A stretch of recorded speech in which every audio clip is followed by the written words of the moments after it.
Sir जय हिंद। Brigadier Sanjay Khanna sir, जय हिंद। बहुत बहुत शुक्रिया समय देने के लिए। Thank you sir. जय हिंद राजेश जी, थैंक यू।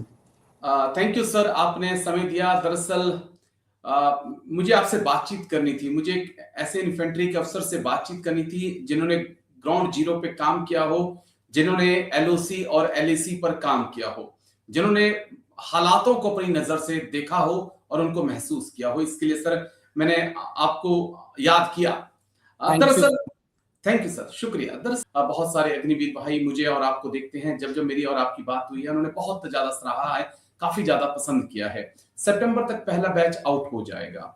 सरकार कह रही है कि हम सीएपीएफ में सबको एडजस्ट कर देंगे। 93,000 के आसपास वैकेंसीज भी खाली रखी गई हैं सीएपीएफ में। बिल्कुल। तो क्या हम क्या फ्यूचर अग्निवीर्स का देखते हैं? सरकार ये मान चुकी है कि हम कोई फेरबदल नहीं करेंगे, कोई चेंज नहीं करेंगे, चाहे राजेश कुछ बोले, चाहे ब्रिगेडियर संजय खन्ना सर कुछ बोले या कोई और कुछ बोले, हम इस बात पे अड़िग हैं, या कोई फैसला हो सकता है?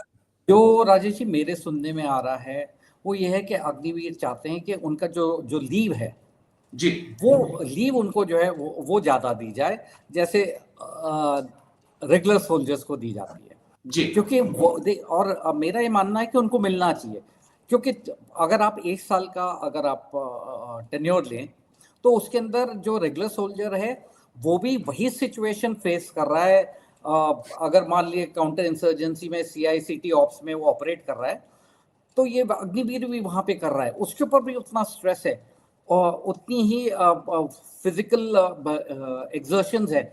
उसको भी चाहिए कि अपना दिल दिमाग जो है फौज के, जब तक फौज में कार्रवाई कर रहा है तब तक तो फौज के बारे में सोचे, उसका भी घर बार है। अगर मैं रेगुलर सोल्जर हूं तो मेरे को अपने घर बार की चिंता है, वैसे उसको भी है। तो ये बहुत ज़रूरी है कि गवर्नमेंट को ये चीज़ समझना चाहिए कि अग्निवीर का जो स्पैन है, ठीक है मानता हूँ 4 साल का है, पर वो जो साल में रेगुलर सोल्जर को आप छुट्टी दे रहे हैं वो छुट्टी उसको ज़रूर दीजिए और इससे उनका मनोबल बहुत बढ़ेगा। Agree sir. और मैं एक बड़ी अच्छी चीज आपको बताऊं कि अभी मैं अपनी रेजिमेंट में गया था 2 दिन के लिए, और वहां पर पुराने जवान जो मेरे साथ के थे वो तो जेसीओ सूबेदार साहब बने हुए हैं, और जो जूनियर थे वो हवलदार हैं, और काफी अग्निवीर, लगभग यूनिट में 40 से 50% अग्निवीर हो चुके हैं। और तो सीनियर्स बहुत ज्यादा चिंतित भी हैं इस बात को लेकर कि कैसे हम काम करेंगे, क्योंकि ये तो चले जाएंगे। तो एक उनसे अग्निवीरों से जब मेरा इंटरेक्शन हुआ तो उन्होंने भी यही बात कही कि सर छुट्टी कम से कम हम 60 दिन तो डिजर्व करते हैं।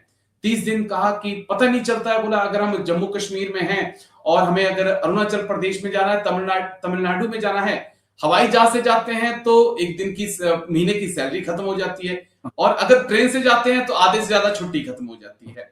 ये उन्होंने पॉइंट कहा। और दूसरा पॉइंट उन्होंने कहा कि सर जो हमें सैलरी मिलती है 22,000 रुपया, वो बहुत ज्यादा कम है। उतना तो बोला जो हमारे सीनियर्स हैं उनको अलाउंस मिल जाता है जितने हमें सैलरी मिल रही है। तो कैसे हम इसको देखें? कोई उम्मीद करें कि सरकार छुट्टी पर, सैलरी पर कोई कुछ फैसला ले सकती है? 8th पे कमीशन भी आ रहा है, उसमें कुछ हो सकता है सर? अब मेरा बिल्कुल मानना है कि सैलरी भी बढ़नी चाहिए। मैं वही अभी जो बता रहा था कि अगर आप पीस में, फील्ड में, हाई एल्टीट्यूड में, CICT ऑपरेशंस में कहीं पे भी हैं, जो काम रेगुलर ट्रुप कर रहा है वही अग्निवीर भी कर रहा है, तो उसको उसकी पे क्यों कम हो? आप चलो मैं बोलता हूँ आप उसको 100% पे नहीं दो जो रेगुलर सोल्जर को मिल रही है, पर 75% तक तो उसको दो आप जी। वो काम कर रहा है, मतलब आप उसको फ्री में नहीं दे रहे हो। तो ये गवर्नमेंट के लिए बहुत ज़रूरी है कि सोचें कि इनकी जो सैलरी है वो बढ़ाई जाए और कुछ अलाउंसेस भी जो हैं अलग से इनको मिलने चाहिए। चलिए, ये दो चीज़ें अगर हो गई, सैलरी बढ़ गई और इनकी छुट्टी का, तो मुझे लगता है कि काफ़ी मोटिवेटेड रहेंगे।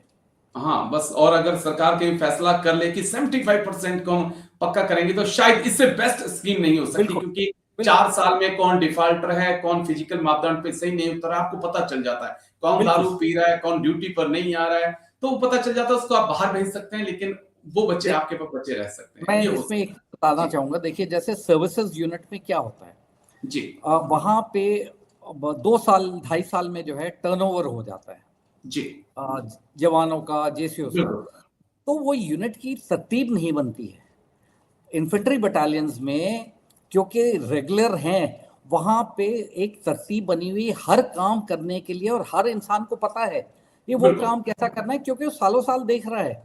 पर यहाँ पे अगर 4 साल तक किसी ने किया, उसके बाद वो तो निकल गया, जो नया आया है उसको सिखाने के लिए कोई है ही नहीं कि यूनिट की तरतीब क्या है।